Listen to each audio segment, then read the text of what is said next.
In the heart of Chicago, under the dazzling lights of the United Center, a man once flew, not just across the court, but into the hearts of millions. A man who turned gravity into an illusion, pain into fuel, and failure into fire.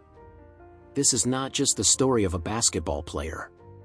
This is the story of a warrior, of a legend, of Michael Jordan, the boy who was told he wasn't good enough, the man who walked away at the top, and the icon who came back, just to show the world that greatness has no finish line. Early life. Michael Jeffrey Jordan was born on February 17, 1963, in Brooklyn, New York.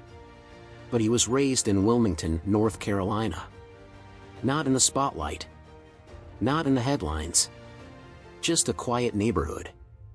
And a backyard basketball hoop nailed to a tree. He was the fourth of 5 kids. His father, James Jordan Sr., worked at a General Electric plant. His mother, Dolores, was a bank teller. They weren't rich, but they were rich in discipline, values, and heart. As a kid, Michael wasn't the tallest. He wasn't the fastest. In fact, when he tried out for his high school varsity team at 15, he was cut. The humiliation crushed him. He cried. He screamed. But he didn't quit. He turned his pain into practice. Every morning, before the sun rose, Michael was in the gym. Sweating. Shooting. Grinding. Not because someone told him to, but because he wanted revenge. Not against the coach, but against the doubt. The turning point. By his senior year, Michael had grown, both in height and in hunger. He dominated his high school league. And soon, colleges came calling. But it was Dean Smith, the legendary coach of the University of North Carolina, who saw something deeper.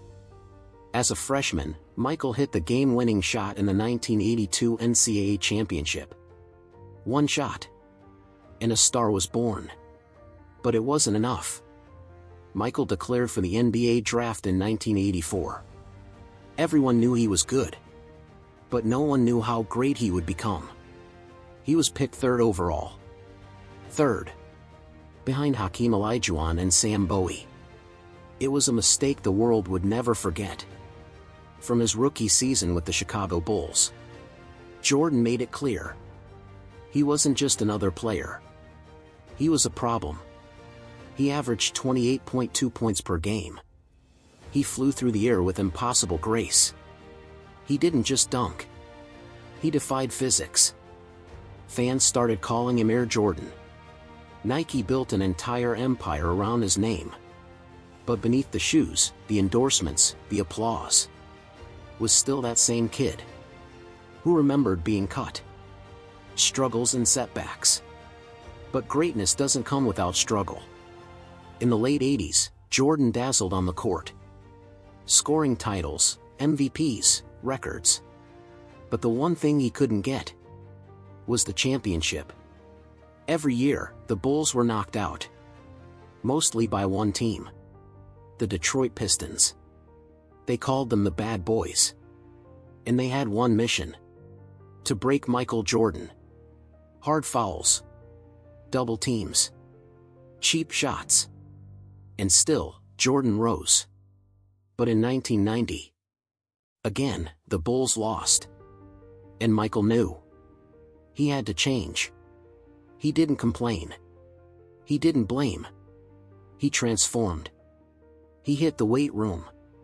He became stronger, tougher, meaner. And in 1991, Michael Jordan finally became a champion. The fall. From 1991 to 1993, Michael Jordan was unstoppable. 3 consecutive championships.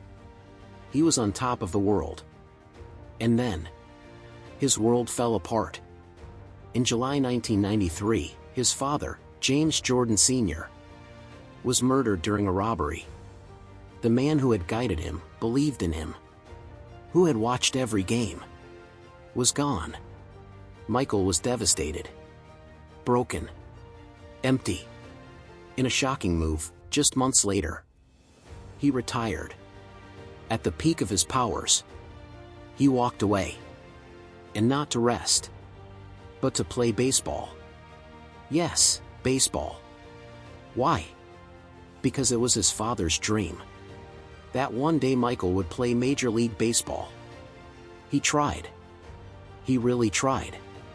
But he struggled. No slam dunks. No cheers. Just dust, sweat, and silence. For the first time in years, Michael Jordan was ordinary. I'm back. March 18, 1995. Two words echoed across the sports world. I'm back. Jordan returned to the Bulls. Older, leaner, doubted. He wore the number 45. And in his first few games, he looked rusty. Critics said he was done. That the game had passed him by. But Michael Jordan doesn't listen to critics. He buries them. In the 1995-96 season, he led the Bulls to a 72-10 record. The greatest regular season record in NBA history at the time. He won 3 more championships. Back to back to back. Again. That's 6 total rings. 2 separate three-peats. He had done the impossible. Twice. Walking away as a legend. In 1999, Jordan retired again. This time, it felt final. But like all mythical figures, his story wasn't finished. In 2001, he returned again. This time with the Washington Wizards. Not for glory. Not for fame. But to teach. To mentor. To show the new generation what it meant to compete. He didn't win another ring. But he gave everything he had. And finally, in 2003, he walked away for the last time. With tears in his eyes. And the world on its feet.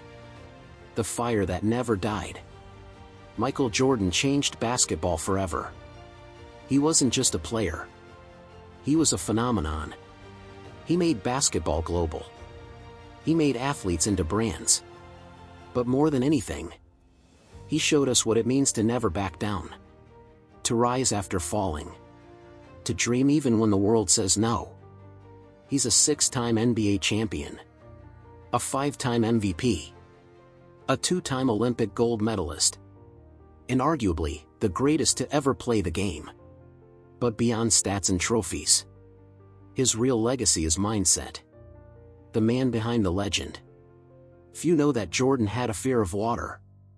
After witnessing a childhood friend drown. Or that he used to carry his father's old college ring in his bag before every game.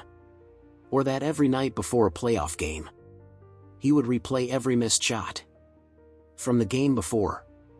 Not to torture himself, but to learn. He wasn't born great. He built himself. Shot by shot. Loss by loss. Day by day. So why does Michael Jordan's story matter? Because it's not just about basketball. It's about life. About being told you're not good enough. And saying watch me. It's about turning pain into purpose.